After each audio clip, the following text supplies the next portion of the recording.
Kita akan beralih ke informasi ini terkait dengan sesuatu yang sebenarnya juga tidak mengenakan terkait dengan COVID-19. Kalau beberapa hari yang lalu sudah ditemukan 4 varian jenis baru virus corona. Nah kemarin muncul satu lagi, lagi-lagi dari Inggris begitu, yakni N439K. Ini sekali lagi di Inggris. Dan berarti di Inggris ini sudah ada 2 varian ya, yang satu kan B117, betul. yang ini N tadi ya. Oke, dan kelima-limanya tuh diklaim lebih pintar dibandingkan dengan virus awal.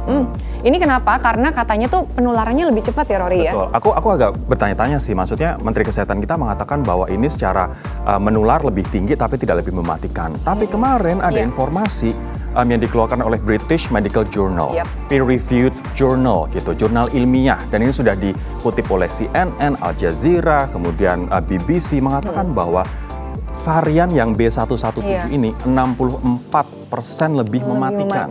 Jadi nggak hanya lebih menular, lebih cepat menular, tapi 64% lebih mematikan. Dan katanya masa inkubasinya tuh 3 hari aja loh. Sedangkan varian yang dulu hanya 14 hari ya. Jadi jauh lebih singkat lebih cepat, sebenarnya. lebih contagious dan lebih deadly atau lethal. Betul, nah seperti apa sih 5 varian baru dari COVID-19 ini dan apa yang harus kita lakukan? Apakah 4M cukup? Kita lihat bareng-bareng. Inliners, pandemi virus COVID-19 saja belum rampung, sudah muncul lagi varian baru. Duh, virus B117 sudah masuk ke Indonesia setelah terdeteksi sejak akhir tahun lalu di Inggris, Afrika Selatan, dan Brazil. Gak cuma B117 loh, ada juga varian B1351, varian P1, dan varian KAL20C. Wah, banyak juga ternyata ya. Lalu, mengapa si virus ini disebut varian baru? Karena terjadi mutasi di bagian protein duri atau spike proteinnya yang bisa mengubah keganasannya inliners. Benar saja, virus varian baru ini 30 hingga 70% lebih cepat menular dibandingkan varian lamanya. Waduh, bahaya banget nih. Jadi sekitar 30 sampai 70% ya katanya nih ya. Lebih cepat menular dibanding varian-varian yang ada sebelumnya, dan itu berlaku di Indonesia. Kita harus lebih waspada ya kalau memang ini lebih menular sehingga bisa mempengaruhi pola transmisi penyakit COVID di Indonesia juga lebih cepat. Lalu kalau virusnya bermutasi terus, vaksin yang sekarang beredar jadi percuma dong. Tenang dulu inliners. Berdasarkan teori dan uji laboratorium, efektivitas vaksin gak akan menurun kok. Kenapa? Karena vaksin yang beredar sekarang sudah menggunakan bagian protein secara lengkap, sehingga tubuh kita bisa mengenali hasil mutasi virusnya.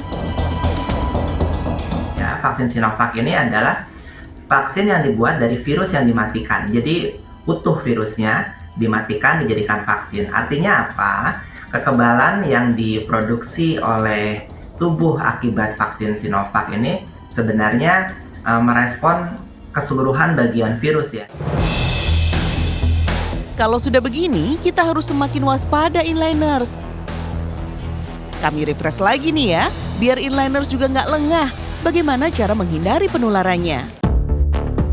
Yang pertama, pakai masker. Udah nggak asing lagi lah ya, yang namanya pakai masker emang wajib banget.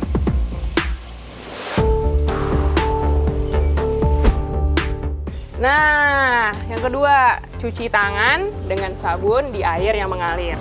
Jangan lupa pakai sabunnya 20 detik, biar pasti mati tuh virus-virusnya. Dan hand sanitizer dengan alkohol minimal 70% harus selalu ada nih dibawa kemana-mana.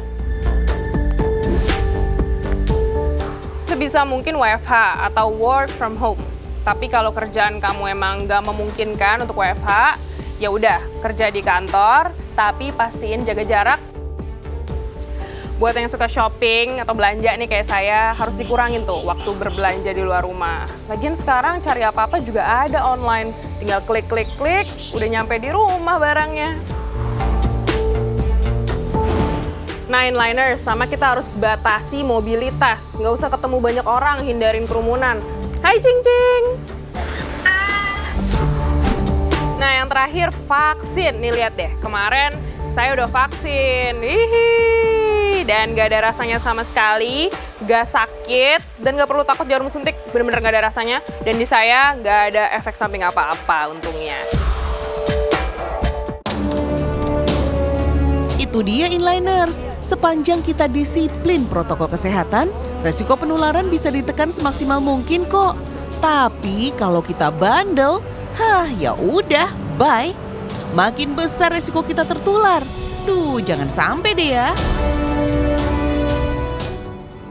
Nah, untungnya tuh di Indonesia udah ada vaksin Sinovac yang katanya tuh efektif ya untuk menanggulangi corona nih. Betul, karena komponennya adalah dari virus yang sudah dimatikan. Begitu. Tadi dokter mengatakan bahwa itu efektif. Tapi aku kadang-kadang suka heran dan juga gregetan dengan orang yang mengatakan ini adalah teori konspirasi. Wow. Well, kalau pun misalnya konspirasi, kalau sakit ya sakit aja. Iya, gitu. benar sekali. Ya kan? Jangan sampai kita mengatakan ini teori konspirasi gara-gara kita belum kena atau orang-orang terdekat kita belum kena. Iya. Maksudnya jangan sampai kemudian kita nanti menyesal ketika situasi sudah terlambat. Iya, jadi memang hari gini tuh memang nggak boleh, harus tetap hati-hati ya berarti. Betul. Ya, walaupun udah divaksin juga Karena nih. aku ngomong dari perspektif alumni nih, Alumni. Aku dulu pernah kena Udah di lulus bulan nih, Rory, Januari, ya? udah lulus dan rasanya nggak enak banget. Aku nggak bisa bayangin, aku yang olahraga, aku yang makan sehat, menderitanya kayak begitu. Apalagi kalau misalnya kena orang-orang terdekat kita, orang tua misalnya. Atau saudara yang punya comorbid, penyakit penyerta lainnya gitu. Jadi benar-benar deh, dan aku cukup khawatir sih dengan ada survei dari Indikator Politik Indonesia mengatakan bahwa 41 responden nggak mau divaksin. Padahal vaksin penting banget untuk kita bareng-bareng berkontribusi memutus Dan rantai penularan yang paling berbahaya tuh kalau menurut aku ya adalah karena kalau kita jadi OTG kita nggak pernah tahu kita ketemu siapa.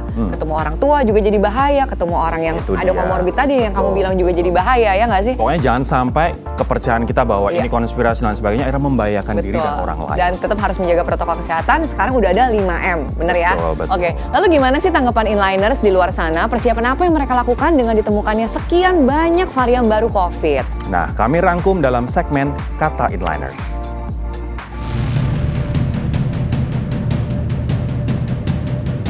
Kalau nggak salah waktu itu saya pernah baca infonya ada 3, tapi nggak tahu kalau memang lebih dari itu atau bahkan kurang dari itu.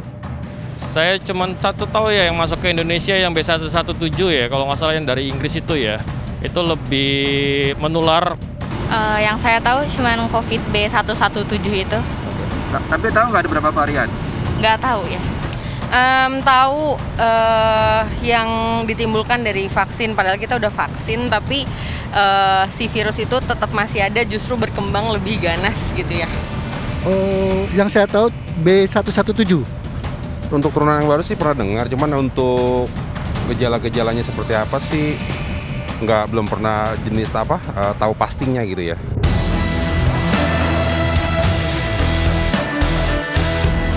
Kalau lebih takut, udah pasti takut, dan maksudnya tapi nggak terlalu membuat saya akhirnya nggak bisa kemana-mana ataupun karena kan kembali lagi yang namanya sekarang udah ada vaksin juga dan dimana kita juga harus menerapkan yang namanya protokol kesehatan. Tentu karena penularannya lebih cepat untuk menular dari satu sama lain ya gitu. Takut dong, katanya gejalanya lebih familiar ya untuk pekerja kantor sakit punggung, jadi was-was. Iya. Pastinya Jujurnya takut, iya. Cuman ya tetap waspada aja. Dan cuci tangan ya. Dibilang takut, ya takut. Untuk kondisi sekarang kan, untuk yang pandemi yang lama aja kita belum bisa mengatasi, apalagi yang baru. Kekhawatiran itu pasti, dan ketakutan juga masih. Untuk saat ini sih sebenarnya beda dengan pada awal dulu kok pandemi gitu ya. Artinya kalau sekarang kita udah mulai terbiasa meskipun ini hal yang penyakit yang baru, ya artinya kita bisa jaga dirinya aja gitu kan. Kita kalau terlalu over takut nanti imun kan jadi bisa nurun gitu kan.